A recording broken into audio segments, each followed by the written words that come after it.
Hello and welcome to Laser Reviews. Today we will be diving into the fourth installment in the Terminator franchise, Terminator Salvation from 2009. I have already made videos covering the first three installments in the franchise, so if you're curious to hear my thoughts about them, you can go ahead and watch them. I will also link to them in the description. And if you have seen my other videos, you can probably see that I have moved again and I have nothing in my apartment right now. It was difficult to find a place I could even shoot without it echoing too much, and like there's no furniture. Lighting is awful. I'm trying to compensate with effects. Don't be worried, I'll throw in movie clips and everything, and I'll do my best to, well, at least you have my voice, okay? At least you have my voice if nothing else. Which maybe is not the most comforting thought, now that I think of it. But Terminator Salvation, let's talk about Terminator Salvation. I'll not be saying enough to really spoil the film for you. I'll be keeping it light on the spoilers. I'll talk a bit about the plot, and unlike the other videos I made on the franchise, I don't have a whole lot of say aside from the plot, so I'll give you some thoughts and let's just get through this movie, because this is not really a movie that deserves your time, and I'll explain why in this review. And before getting into this film, in case you don't know, Terminator has this branching paths, branching timelines, parallel universe thing. So if things do not hold up terribly well compared to the other movies, if it seems that there are a lot of consistency errors, continuity errors, it's because you're not really meant to be able to draw a direct line from the first movie through to the final film. There are all these different paths. The first and the second film is one path. Then, of course, they changed the ending in the second film. It opens up more for the future to be unsettled and undetermined. And that is really where all of this started, all these different branching paths. And it can be a bit confusing when you watch it, and you can look for these inconsistencies and issues with the universe. And there are some in this film. There are some things that don't really add up, but some of it can be explained away by, oh, it's just a different timeline. And sort of confusingly, this movie doesn't start in the future, which is the present for this film. It starts in the past. Like the other three movies, it started in future and then went back to the past. And here this one takes place in the future and it starts in the past, where we see a man who is incarcerated. He has probably been locked up for a long time. We don't know exactly what he did, but whatever he did resulted in the deaths of his brother and two police officers. He's approached by a woman who works for Cyberdyne, later Skynet, who gets him to sign off his body for science. It's hinted at that he might be able to save people with cancer, so he can somehow treat cancer. All this research on his body might be able to treat cancer. We don't know why, it doesn't really matter. He agrees to sell his body to this woman in exchange for a kiss. And we are 2 minutes into the film and we're already getting what's essentially sexual assault, because he just grabs her and kisses her, and it does end up looking sort of consensual, but he didn't get the consent, so not the best way to start your movie, but maybe it can redeem itself. We'll see, because we then jump to the future. We have this scrolling text again. We're told that now it's taking place in 2018, that after the nuclear apocalypse caused by Skynet earlier in the 21st century. It doesn't exactly say when, so we don't really know if that's what we saw in the third installment, or if this is another nuclear apocalypse that's caused by Skynet that's taking place at another date. And worth mentioning, the other movies took place in 2029, this one taking place in 2018, meaning that the other movies have 30 plus years between the nuclear apocalypse and when they're set. This film has, we don't know exactly how many years, maybe 15 years. So it does change a lot with the dynamic of the universe that we had a lot of in the other movies. Like most people we see would have either been teenagers when the nuclear apocalypse started, or would have been like born after Skynet took over. There would be old people who might know the old world, but mostly like a lot of the people would be young, because of course people would be worked to death or killed by Skynet in this universe. But what's really confusing about this is it takes place in 2018, and the first thing we see in the future is this drone controlled by the Resistance that attack this antenna array. The Resistance arrives and just destroys Skynet there. And the Resistance doesn't just arrive like with foot soldiers. No. They have A-10 gunships or A-10 fighter jets, wherever they are. They have helicopters, I think Huey helicopters. It's like watching something like taking place in Iraq or something. Just the Marines coming in and kicking ass. Does that feel like Terminator to you? Does it? What did we see in the first three movies? We see a Resistance like fighting guerrilla war against the Terminators, and now we see conventional warfare. They are seemingly capable of winning. The Resistance is capable of winning this conventional warfare. Where are they hiding? Why is the Skynet not striking them? If they have to have enough space, enough visible space to have jets. No, I mean, does it all really matter? No, it doesn't, but it is a bit.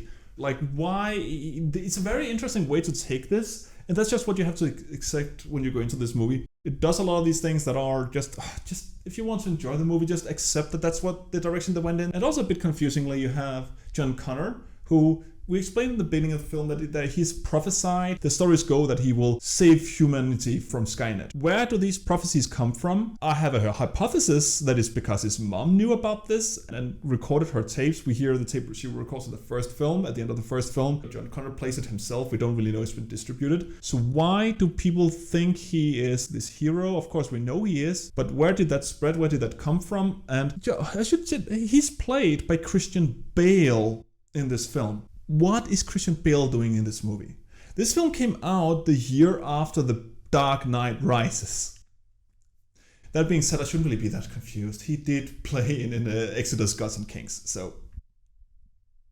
Is that really so unexpected to see him in this film? Maybe not. But it's sad, and his role is so... Like, he sort of looks like a confused kid throughout the whole film, and he's so unsure of himself, he's so unsure about everything. He has a wife who's pregnant, and that's not really used for anything. She's just sort of there, and she's sort of pregnant. Is there any point in the movie where it feels like he might fear what he can lose fighting Skynet, what he might fear of losing by giving it all for Skynet? No, there's not, because that would be character development. That would actually be good writing, and this movie doesn't have any of that. Anyway, we have him, and we realize that he's not even in command. He is sort of a squad leader, so he has a superior, and the superior orders, like in this base they arrive at, it's not just an antenna array, because in this place they have humans locked in cages. I don't know why they do that in the middle of nowhere, where there are antennas. But actually we do know why they're there, because the Resistance figures out that Skynet is working on a new model, new weapon, a new prototype, the T-800. Of course, that's the Terminator we see in the first 3 movies. So this movie is taking place before, or at least it's a different timeline, so is it really before? Let's not get into that. They are figuring out that they're developing this new weapon, and they need human bodies for it. We don't know why, and we've realized that they are being sent to San Diego, and there's a lot of unsaid things, there are a lot of uncertainties. Christian Bale's trying to figure out why the command is keeping things hidden from him, and he doesn't really obey the orders that he's given, because they tell him to leave the place, and he leaves the place, and as he leaves the place, they realize, oh, actually this place was a setup, and everybody's nuked, but he was too far away, so he doesn't get nuked. He gets back to the base, and they reprimand him and say, we don't really believe in this prophecy, we don't believe in fate, we believe in actually, we don't know what they believe in, but they want to win the war, and he's just, he doesn't say anything, because he's Christian Bale in this movie, and he doesn't say anything, he listens to his mom. There's nothing really more to say about his character in this film. His arc, again, not spoiling anything, his arc is that he will be the prophesied one. I remembered him having more doubts about his role than is actually the case. He just comes off as extremely pessimistic throughout the whole film, and therefore he seems more insecure about himself and insecure about whether or not he actually can lead the Resistance to victory. But there are only very few moments in the movie where he actually struggles with being the leader of the Resistance. Even though he's not actually the leader of the Resistance, he has this prophesied role as the leader of the Resistance, and he seems to accept it. But there are other things where he has his doubts along the way. So that's why I made this mistake. And I forgot one more plot element. Hearing that Kyle Reese is on the kill list, he realizes that Kyle Reese is his father, so if he is killed, John Connor will cease to exist. So John Connor is also out to find Kyle Reese. That is another major plot point. So let's jump to the other main thing. Do you remember the guy I talked about in the beginning of the film? Yes, he's back. So shortly into the film, he walks around LA completely untouched. What is he doing there? We saw him by being put into this machine. He's strapped. We don't know what happened. But we see him now in the future. He's walking around, not aged today. He looks neat. Compared to this future, he looks neat. And the first thing he does is he calls out for a Terminator unit, turns around with a minigun and just shoots at him. I should mention something else about this. What we saw in the other Terminator movies, they have laser guns. In this film, I think there's only one Terminator unit that might use something similar to a laser gun. Everything else is general ballistic weapons. Conventional weapons, nothing sci-fi about it. Why did they go in this direction? I don't know, and I don't care. But it was worth mentioning. So it has this machine gun, it shoots after him, and he's saved by this young guy and this even younger girl. We are told that they are like the leader of this central LA resistance. And we see this guy and this girl, and they turned out to be, the girl is mute, or at least she doesn't speak, so it doesn't turn out anything for her. But it turns out that this guy is Kyle Reese. He's not the Kyle Reese of the first film. Like, he's a sort of insecure young guy who has not even earned his marks or earned his stripes in the Resistance. They use these traps to destroy these Terminator units, and then the next several minutes is just them explaining what the situation is for this guy, who showed up out of nowhere. And this guy from the past, sort of, or is it, what is really the role with him? All he knows, all he realizes is he needs to go to Skynet. He needs to go to the headquarters. We don't know why. He doesn't really know why himself. He's apparently very good at everything he does. He can fix a car and plays music that his brother liked because that's apparently in the car. I don't know why. Why was that song in that car? This movie has so many plot holes. And we get this movie, all the dialogue in this movie is cliche and bad and awful. And line deliveries, those lines. Oh, I should leave this. I'll talk about that later. I'll get back to this. Let's finish the plot summary. This guy, he needs to go to Skynet, and he gets with these two kids. They need to find their way to Skynet and meet the resistance along the way. Whereas Terminator 2 and 3 had this situation where we have like the hero, the protagonist that is uncaring or has no real emotional involvement because they're a machine with the people they're trying to protect. Here's the other, is a guy who is a loner, but a strong loner, a tour de force, who has to learn to care for these people and learn to be part of a community, not just to be a loner, essentially. That's a part of the plot. And that's his character arc, more or less. There's more to it, but they would get into spoiler territory. So we have John Connor, who has to be the leader of the resistance. And we have this guy who has to get to Skynet. And that is the plot, without spoiling it. I can mention one other thing that I shouldn't really mention because the movie, it doesn't bring it up at any point. At one point, we're told that they have 4 days to take down Skynet, to take down this main switchboard. They had this idea that the machines function like any computer, so if you take off the main switch, the whole machine will be destroyed. That all the machines will go off or something if they destroy the main board, and that just so happens to be the exact same place where they take these people up north for the T-800 experimentation. At least it seems like it's the same place. So they have 4 days to go to this place and to stop Skynet. Why 4 days? It's a bit confusing. I'll rewatch it again just so I can add the scenes here in case I'm wrong. But I remember it as intercepted a message that in 4 days, this place would be attacked and everybody would die. Why can they not move? Why? It's so weird. Like, what? They could do something else. They could move somewhere else, or they could prepare defenses. But no, for some reason, they have 4 days. Otherwise, they'll be eradicated. Does that make sense? I can't see how that makes sense. It's not just a ticking clock element that's forced into the movie and doesn't make any sense, and it's just there. And it's not even brought up again. From what I remember, it's not brought back up again at all.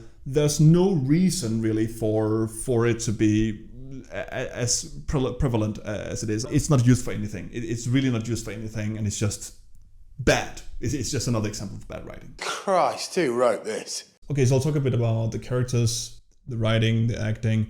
There are some things that will be spoiler territory that I will want to talk about because they're a bit interesting. I'll leave that for the very end of the video. I'll also briefly talk about this visual effects, the cinematography and everything, and some of the scenes I like, because I'm gonna shit a lot of this movie, but there are some things I like about it. That's also why I want to go a bit into the spoiler territory, because some of the things I like fall into that territory.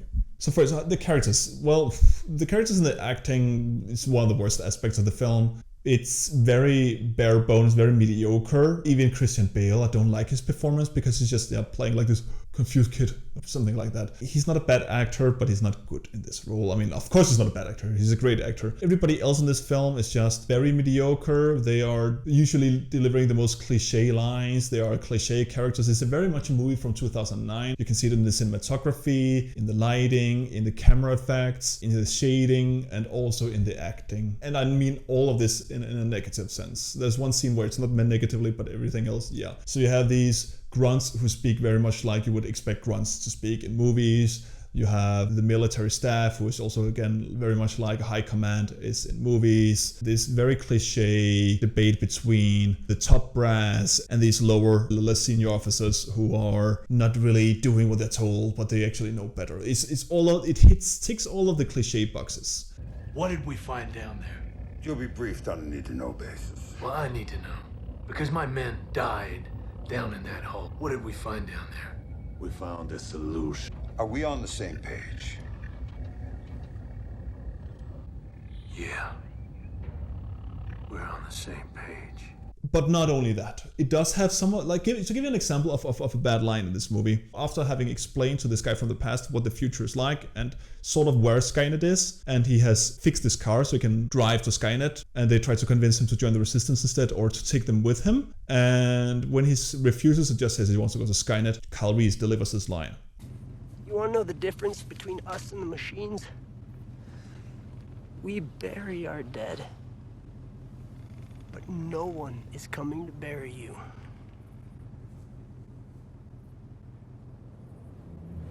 That's this type of dialogue you get in this movie. But not only that, it has so much of, ooh, he said the line. Will he say the line? He said the line. One thing that this Terminator guy says to Kyle Reese, you know, you have those in movies where, okay, how much does the apprentice take after the teacher? In this case, how much does this young guy, Kyle Reese, take after this guy who he meets in downtown LA?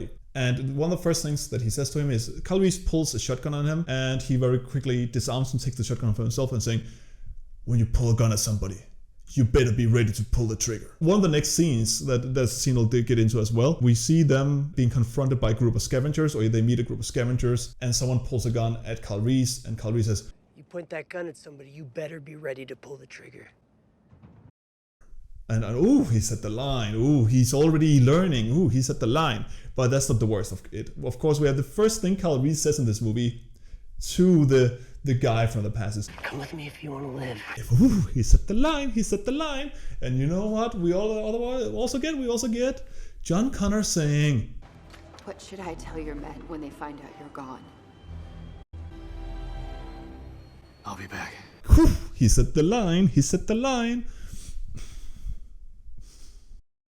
Okay, let's go back to the other scene I wanted to talk about. So yes, one of the better scenes of the movie is that they approach this group of scavengers. They probably have been traveling together for a long time. They probably know each other quite well. They probably have an established dynamic, leadership. They have this staff that is slam. So obviously they have a structure established. They have a group dynamic established. One of the first things that happened is Kyle Reese and this small girl ask for fuel and food. They are told they will not get any fuel and food. And then this old lady in the group says, they're not leaving until this girl has been given some food. And then only when the girl is already eating a carrot, the guy who seems to be the leader of the group pulls up his shotgun and says, oh, it's not your call to say what we can do with our resources. Shouldn't they have established these dynamics already? Shouldn't they have? Why is that coming all the, like, this is not something that should happen in a group that has been thriving for so long. We don't know how many years, but they probably know each other very well. And the timing, why didn't he object more before she already ate the carrot? And this scene also opens up for another major flaw with the world building. What do people eat? Where do they get their food from? We see her eating a carrot. We see her eating bread. They find milk in this 7-Eleven. They find a jar of milk. This is at least 10 years after the apocalypse. We don't see any agriculture. We don't see any animals. We know from the first and second film that there are at least dogs there, but we don't see any agriculture. What are people eating? Where do they get their food from? This scene just... Should you really care about this in a Terminator movie? Maybe not, but it looks so stupid. And it makes you ask so many questions about this world. And that whole scene is interrupted by this monstrous robot. Probably 5-10 stories tall. This huge monstrosity. And one of the good things about this movie, or at least one of the interesting things, is what do they do with the Terminator units? I'll get to that very soon, because this scene we have this huge robot and it just starts shooting rockets and it picks up these, they still need these human subjects. It has a cage on its back and it's putting these people in the cages and it just shoots. Everybody's like trying to flee and blows up cars, and protagonists realize, oh, in all this case, we can't just try to flee. We have to find some other solution to this because everybody else is dying. And the way this is shot, it's very much shaky cam, but there's some chaos to this scene that was actually quite nice. The movie looks like shit, but this scene was actually quite nice. And yeah, it leads to quite a good chase scene, which does lead into the other issue I had with the movie, the geography, locations. People seem to be able to move from one place to another on foot, probably in a matter of minutes. There's no sense of geography or not even a sense of time in this film. It's really, again, also another issue, like it all takes place around, in California, not just around LA. Weren't nukes going off in the first film? Or isn't that how Skynet wins? They're nuking everything, right? There's no mention of radiation. Okay, no mention of radiation, not the worst thing, but there's no real sign, aside from the cities being blown to pieces, there's no sign of this, like, cataclysmic event. There's still vegetation everywhere when they are not in the desert, which they are for most of the film. We also learned that Skynet is a globe-spanning project, like they have a dominance around the world, but we don't understand how the Resistance is connected with that. It really looks like the Resistance is a very localized project, because why is everything taking place in California? Why is it that what's happening in California is really what will make or break the Resistance? It seems like that's where Skynet has its headquarters. But we also learned that, without spoiling too much, if there is a kill switch, it's not what we see in this film. We are told that there is this global dominance of Skynet. And the world building is just so poor that it just seems to be a throw-off line to sequel bait. And it's probably what they did. They probably just wanted to sequel bait with this film. Of course, we never got that sequel. We got other sequels, but we never got a sequel to this film. Thank God. There is a storm on the horizon, a time of hardship and pain. Now, before we talk about the cool things, let's talk about cinematography. The lighting, the sound design. The sound design is bad. It's uninspired. The movie is ugly. It's just a dead world. Like, it looks very much like a movie from 2009. Like, it's just that kind of graphic. There's nothing interesting to look at this movie. You can make a post-apocalyptic future like this look visually engaging, and this movie is not. They have some decent sets. Some of the destroyed scenery and everything, some of the destroyed cities, they're kind of good. So it's not that everything is bad about it, but there's so much of it that doesn't really work. And what about the CGI? Okay, the CGI is okay. Not amazing, but from 2009 is what you would expect, and it sort of does its job. And with the CGI being mentioned, let's talk about the Terminator units. We do not have the T-800. Actually, we kind of do at the end of it. We do see a T-800 in a scene that probably would have been nice if I was invested in the movie, but I wasn't invested in the movie, so I don't care about that scene. We see the T-600 models. They're kind of more worn out and have these machine guns and old school weaponry in a way, like not that modernized, and also seem to be easier to take down. We have the scout drones, and then we have motorcycle Terminators. They're just motorcycles. And they're surprisingly agile motorcycles, if you can even use that word for a motorcycle, but they can do crazy things and still be running. At this point, why not? Like, this movie is so stupid, it's so far detached from anything that's Terminator. It sort of makes sense that Skynet would make like a small... Skynet doesn't have infinite resources, it has probably quite limited resources. It's never really explained, but you have to expect them to have limited resources. Otherwise, why would they have so few Terminator units? They could flood the world with Terminator units if they didn't have limited resources. They probably did. So this is a small unit, like a small scout unit. It makes sense in these flatlands around California that they would have these Terminator motorcycles. It's not a bad idea, to be honest, and the execution is kind of okay. It could have been better, but it's not the worst. We have 3 scenes with them, and they are all some of the better scenes in the movie. So it's actually an idea that it gets the thumbs up. It gets the thumbs up for me. It's batshit insane in a way, but in a good way, and why not? It actually also does make sense, so it's not batshit insane. You can get that. Then we also have the serpents, these water serpents that we have multiple scenes with. Why not? Okay, they're a bit silly, but we have some good scenes with them, and so they're utilized. Why not? Yeah, okay, the Terminators have serpents mostly in water that can kill people if they land in water. Why not make a Terminator unit specifically for being in water in LA or the surrounding area? Okay, sure. And we have the big monster robot, or the big Titan robot we see being very intimidating. Looks quite cool. I like that. We also have an aerial unit like we also see in the first few movies, the ones that fly around and shoot. The Terminators are cool. Let me tell you, it's what you wanted from this movie. And yeah, I did want more of a guerrilla for it, or at least I thought that's what it would be getting at. The conventional warfare could have been gone well, but it's just so poorly implemented that we don't understand what the power dynamics are. Like, what is the force of the Resistance? How much do they have? How many divisions do they have? How powerful is Skynet? We don't really understand any of this, because we see the Resistance have really solid gear and are able to take out Skynet quite easily, but they also seem like to act like an actual Resistance movement. I know that there are some Resistance movements around the world right now that do have helicopters and do have some advanced weaponry, but even then, it's sort of a bit wild that they have this in this Resistance. There's just so much about this universe. Also, they seem to be operating from underground, so I don't know how they can operate these planes that are of course above ground, but then they have different cells. So I think maybe the planes are sent from another cell than where John Connor is at, because he's only operating one of these cells. It's one of those elements that's really poorly written, but if it worked, if the movie was engaging, if the action scenes, if the story were better, if the acting was better, then sure you could have done this with the universe. But it's just because everything about this movie is not good. Then this becomes another bump on my head that I feel a need to point out. I need some better analogies. That's not an analogy. I need some better idioms, comparisons. So this is where we'll end it for you, those of you who don't want it spoiled, because I do want to talk about this one element in the movie that I did like or that I did find quite interesting, but it will spoil the movie for you. So if you don't want anything spoiled, just know that this is not a movie I can recommend to you. Don't watch this movie. It's not a good movie. It's definitely not a good Terminator movie. And considering that this is just a diverging timeline that will have absolutely nothing to do with the rest of the universe, the rest of the franchise, there's really no reason to watch this. You can watch any of the other Terminator movies without watching Terminator Salvation. Don't watch it.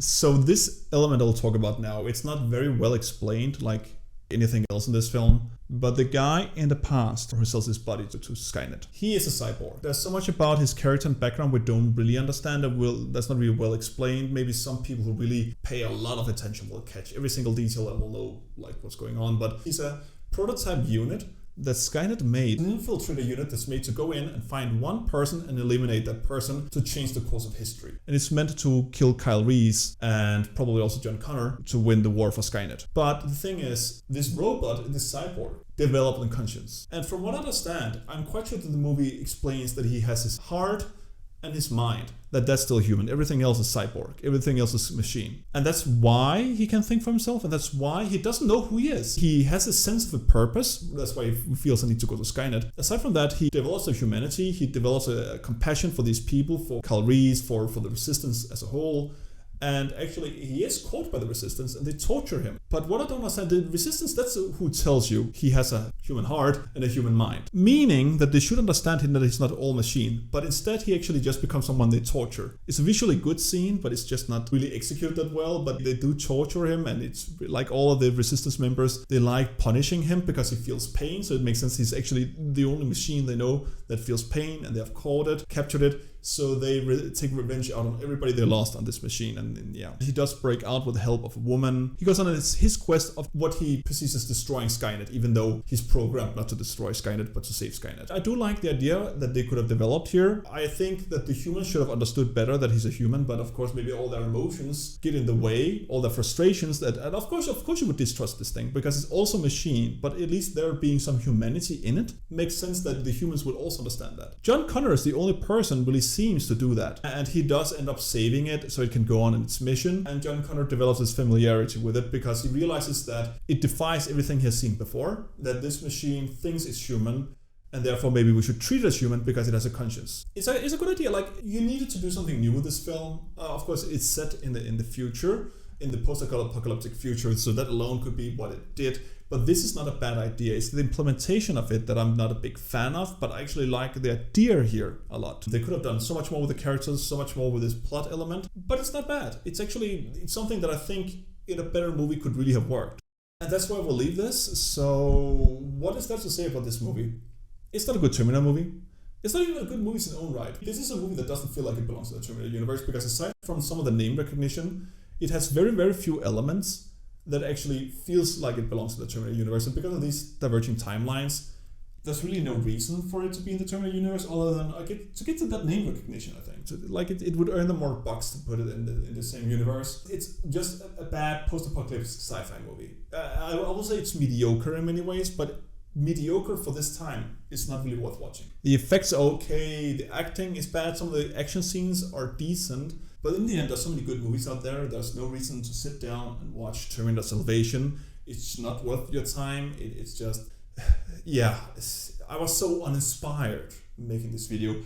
I don't remember when I last watched not second screening and then when I last watched the movie and was so disinterested in it. I was completely zoned out. I really tried doing my best. That's also why I missed some of the plot details and why I will do some extra research to add in anything I got wrong. Of course, I'll also invite you to tell me what I might be wrong about here. Because this is just such a boring movie that I really struggled with watching. Terminator 3 is so much better, and that's saying a lot because I call Terminator 3 a bad Terminator movie, but a decent, mediocre sci-fi action. And I can't even say the same for Terminator Salvation. The acting is even worse, the visuals are even worse. Some of the ideas are better, but it's just everything, it's clouded in so much mud. And I'm just here trying to dig for nuggets in this cow dung. That, yeah, if you have any comments about this film, I'm curious if you liked it. I can't really, or if you have any other comments, then yeah, I'd like to hear them.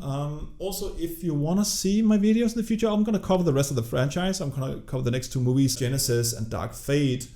I'm also gonna cover the video game Terminator Resistance, and I'm gonna cover the TV series. So there's a whole lot more content out there. I hope to be more inspired next time. We'll be having Arnold, but I've been told it's a bad movie, so I'm really worried about it. And if you are curious about it, you can subscribe, but at this point it doesn't seem like it's enough, because some of the people I know who are subscribers, they don't give my videos to their feed. So you might want to click that bell notification button as well, if you want to see this. Thanks for watching, take care, and maybe I'll see you next time. And I shouldn't do this because it's gonna mess up the audio.